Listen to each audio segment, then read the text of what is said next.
Bună ziua! Să vă facem o surpriză din partea cuiva. Aveți idee? Nu pot să cred. Eu? Doamne, ce surpriză! Iubitul meu, steaua mea din zona de zi,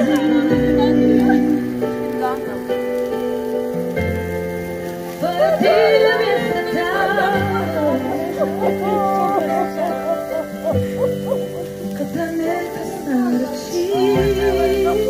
Nu pot să cred asta! Fără tine mi-este teamă.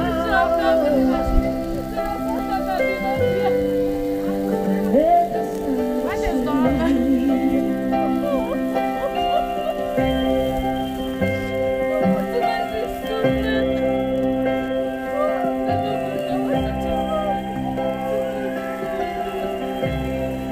Te-am secătuit pe flagă, m-ai născut, m-ai înflorit. Pentru tine m-am drag,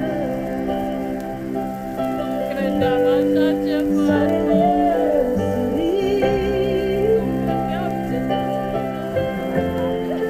pentru tine m-am drag,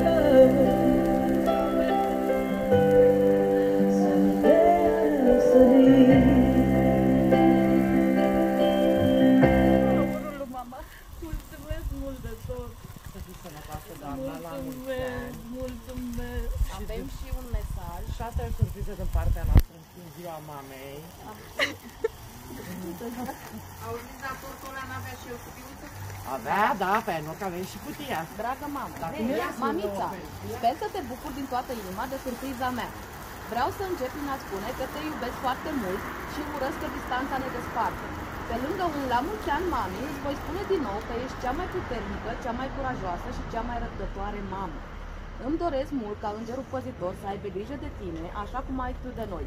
În această zi îmi amintesc de copilăria care este strâns legată de tine. Poate anii ne schimbă chipurile, dar imaginea ta sfântă va rămâne în memoria mea pentru totdeauna neschimbată. Și chiar dacă încă nu ți-am spus nimic, nu-i mai presus decât un semn tu pentru mine. La mulți ani, îngerul meu. Te iubim. Cu drag, Mihaela și Cosmin. Vă mulțumesc din suflet. Vă mulțumesc, nu credeam asta.